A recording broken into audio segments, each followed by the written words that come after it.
In fact, I never had a dream that I will one day become a doctor. It all happened while I was doing my pre-degree course, which makes one eligible to join MBBS. So during that time, my brother used to tell me about his friends who became doctors, and I knew what he meant. He wanted me also to study well and become a doctor. Neither he said nor I committed that I will one day become a doctor. But I knew the meaning. The course went on, but I never thought that I will become a doctor, because expecting to become a doctor at that time, that is in the late 60s, was really a tough thing for me to expect. So I did not want to entertain that unexpected, the impossible expectation of becoming a doctor. But finally I performed the exam well, reasonably well. I remember an interesting episode. I was in Trivandrum at that time. Just before the pre-degree results, those days the results used to come in the newspaper. And the previous evening, it used to be published in the government secretariat in Trivandrum. The public relations department used to publish it. So I also went there, and I did not expect a first class. I scanned the second class numbers. There I could not find my number, so I thought my number will be in the first class category. So I checked the first class category of the numbers, and I was so thrilled. That was probably the first time I was so thrilled in my life, that I happened to see my registered number in the first class list of pre-degree exam. So that was probably the turning point, or not exactly the turning point, the beginning of my mission to become a doctor. And finally I was selected for MBBS. And those days, this selection to MBBS course, all the registered numbers of candidates who were selected for MBBS course, that was also published in the newspapers, all the leading newspapers.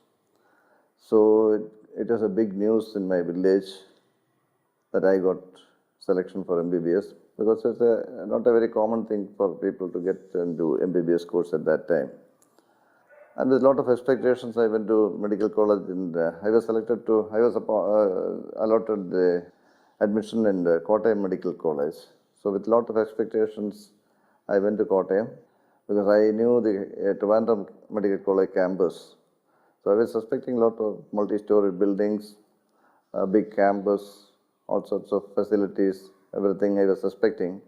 But then what I saw in Kottayam Medical College was in a rudimentary building, asbestos covered buildings. You can call it almost a shed. That was the Kottayam Medical College at that time. But nothing dissuaded me. I pursued with a lot of interest. I took initiative to study MBBS, and I passed MBBS in first class. It was very interesting to remember. It is still very interesting to remember the Kottayam Medical College campus.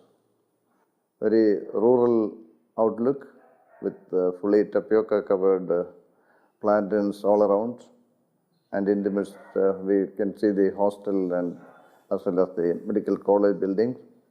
I was staying in the hostel with the room occupied by 3 people, no fan. Fan was a luxury there. The only luxury available for the hostel inmates was a radio in the common room. Then the one thing which I remember in the hostel life, every Sunday around between 9 and 10 or 8 and 9, for 1 hour there will be music programs broadcast by the Ceylon Broadcasting Corporation. The program was called Sibaka. You get a lot of popular Malayalam film songs in that program. So all the students used to assemble on the terrace. One man had a radio, which was a real luxury there. And we used to assemble on the terrace and listen for 1 hour. That is the greatest relaxation during the hostel life. Unlike students who enjoy weekends in the present day in all professional colleges, we never had any weekend celebrations except this Sibaka program on Sunday evening. That is one thing which I remember about the hostel life. And after passing MBBS, I worked in a rural place for some time. And then from there, I went to Vellore, Christian Medical College, Vellore, to do my senior housemanship, senior house agency, which was a prerequisite for getting into a post-graduation at that point of time. And I worked in psychiatry, medicine and neurosurgery and neurology during that period of 1 year, which made me eligible for applying for psychiatry, MD in psychiatry. So I applied for MD in psychiatry in Nimans, and after the interview I was selected. That was another thrilling moment in my life. Out of the 4 seats, which was I got the one. All the 3 were reserved for central government employees, people working in central government, people who had other postgraduate degrees like MD General Medicine or Diploma in Psychiatry. So only one open seat and I was selected. Very, very thrilling moment at that time. And then I had spent 3 years in NIMANS, National Institute of Mental Health and Neurosciences, Bangalore, one of the premier institutions for training in psychiatry. At that time as well as now also. I passed out successfully and then started my private practice.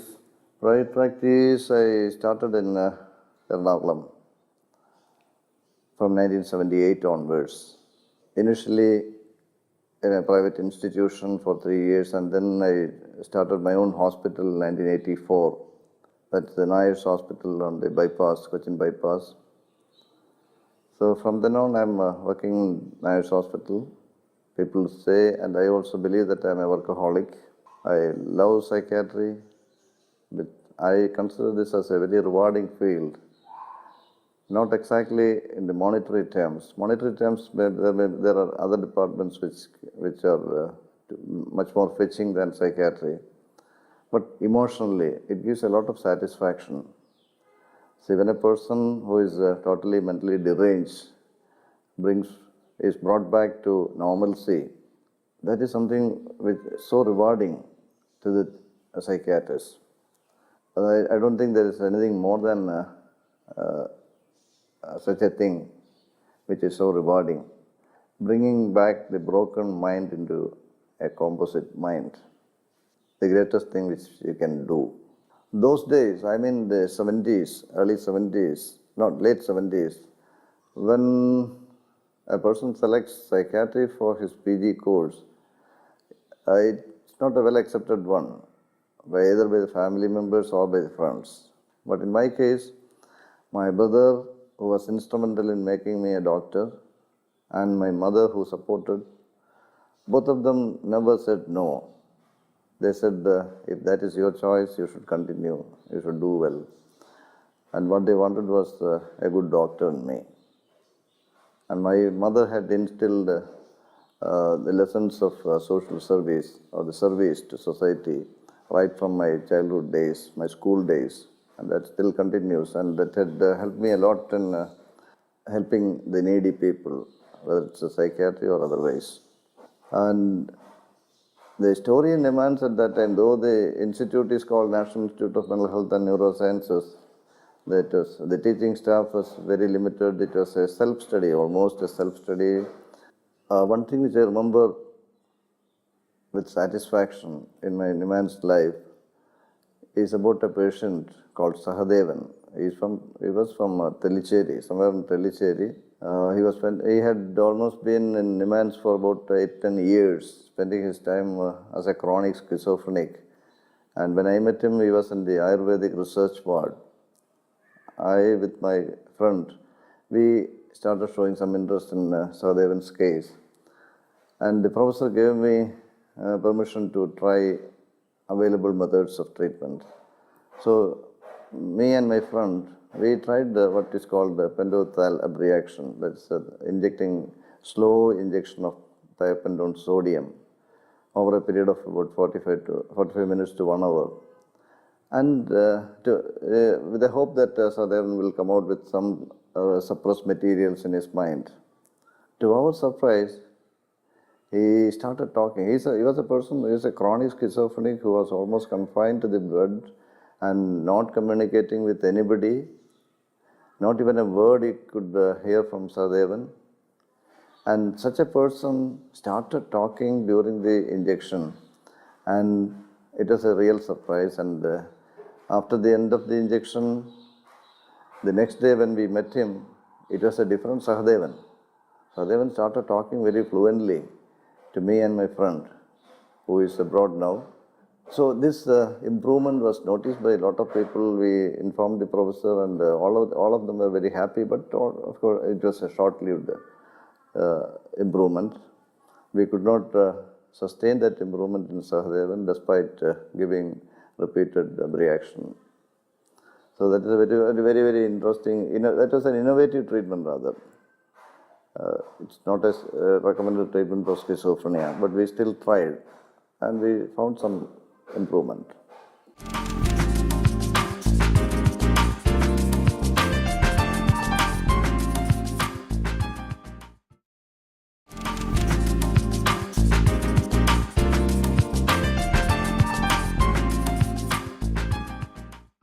After Nimans, I came down to Cochin and started private practice, first in an institution, and then later on started my own hospital in 1984.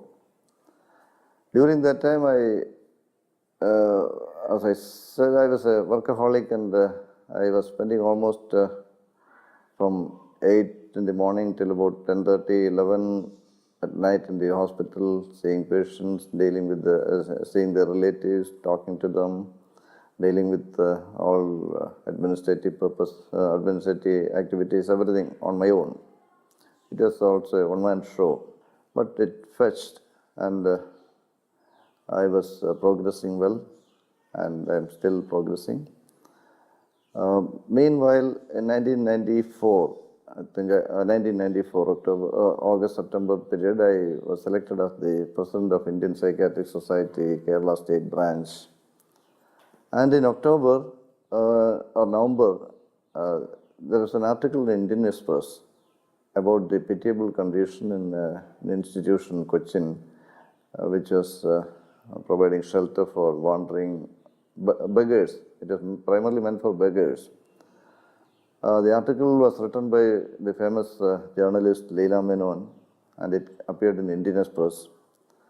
Through that article, I came to know that the palliative relief settlement was having about 250 psychiatric patients, mentally retarded as well as psychotic patients, just staying there without any treatment, without any care. Nobody was taking any interest in this group of people who were in palliative relief settlement. So after reading this article, I went to the center, palliative relief settlement, which is run by corporation, and I found to my dismay that there were a lot of people who could be treated, but there was no provision for any medicines in that settlement. And the Indian Psychiatric Society, the Cochin branch, we took initiative to provide free treatment and free medicine. We supplied free medicine. Behind us, we had very good support from Mrs. Leela Menon. We got a lot of people who made very remarkable recovery. And it was surprising that the first person who made a remarkable recovery was a man from Jabalpur, Denzel Patrick De Silva. I still remember his name, Denzel Patrick De Silva. So Leela Menon came and interviewed him, and we got his address. She wrote an article which was published in all the editions of Indian Express. And the second week, after this appeared, first week, at the end of 1 week after this article appeared, people called from Jabalpur and they came down to Cochin and take him back to Jabalpur. He lost his way during his schizophrenic episode, and somehow through train he came and landed in Kochi and then landed in Paluthi Relief Settlement. So like that, there are so many other people from different parts of India who were languishing in Paluthi Relief Settlement, and we could send a lot of people back to their home. And one of the most touching or one of the most memorable patients was, apart from Denzel Patrick De Silva, it was a lady called Satpati. This lady, because of her psychotic illness, she could not answer anything properly. She could not communicate anything with anybody. She had no sensible communication with anybody. So nobody knew her name also. She also did not know her name. So finally people put her name as Mauni, because she doesn't answer anything. I started seeing her and put her on medication, and she improved very well. And then thereafter, after she improved, she started talking well.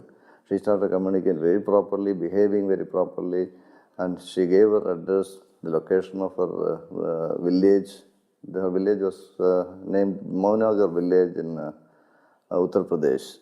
We passed on this information about this lady, Satpati, and after a week, when I was about to have a post-lunch nap on a Sunday, my telephone rang and I took up.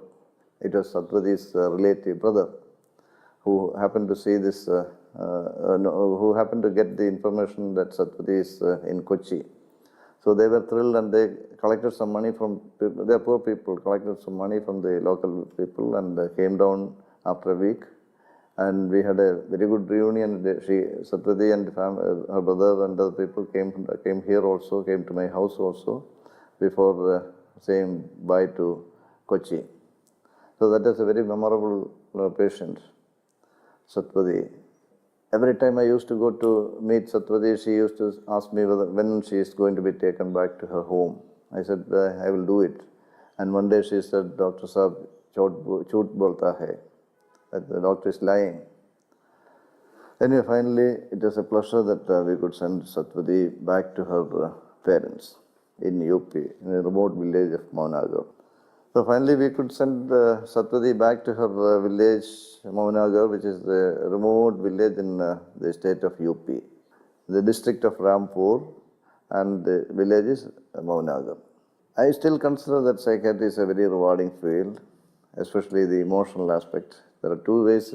One, rewarding because how the patients improve and how they come back to their normal self. In no other disease, the person gets so disturbed mentally. They cannot think properly. They cannot see things in the real sense. The reality perception is distorted, and they are in a world of their own. So, no such thing happens in any other diseases. The person becomes an entirely different individual, or the individual becomes a different person, totally out of touch with reality. Bringing them back to normalcy is great service to them, service to mankind, and I feel it is for me it is a very rewarding experience, seeing patients recover well. And there's a disease called depression, which is often undetected by the patient and by the relatives, as well as by the doctors who had treated such patients. It goes undetected and underdiagnosed.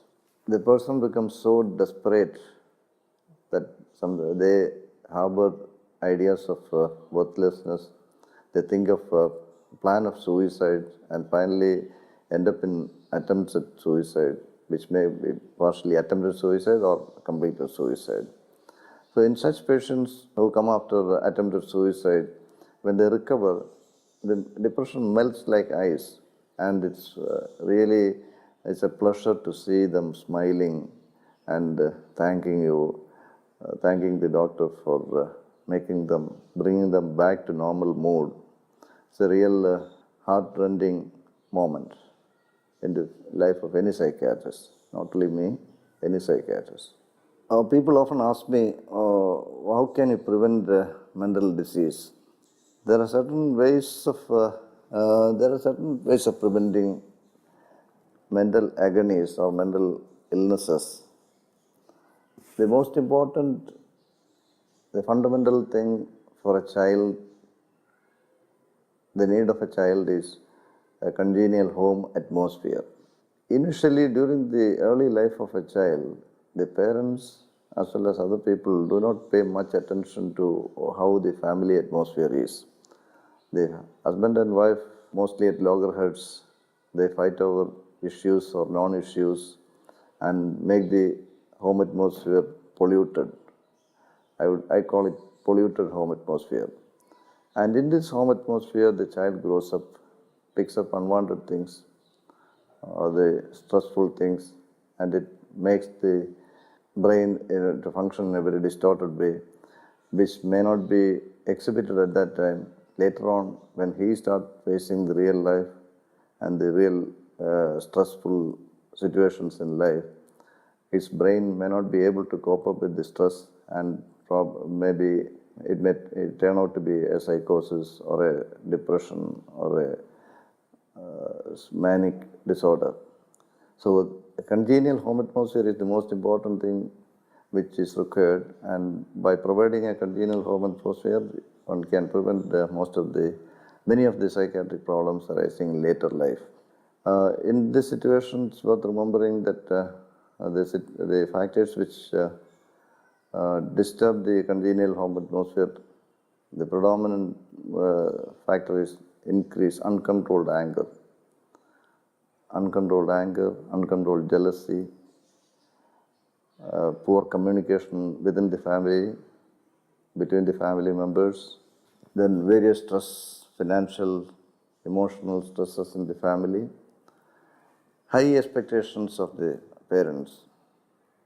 The parents' expectations about the children are sky high, unmindful of, without really understanding what the children are capable of. So this sky high expectation and the subsequent stress on the children, and the underuse of, I would always call the underuse or disuse or abuse of the largest organ of the body, area-wise. Size-wise or the weight-wise it is not, but area-wise the largest organ of the body, I mean the skin, which provides a lot of comfort, unimaginable comfort when it is handled properly, when it is touched properly. So this gives a lot of relief, and unfortunately people do not make use of this organ at appropriate time, the appropriate way and appropriate dosage.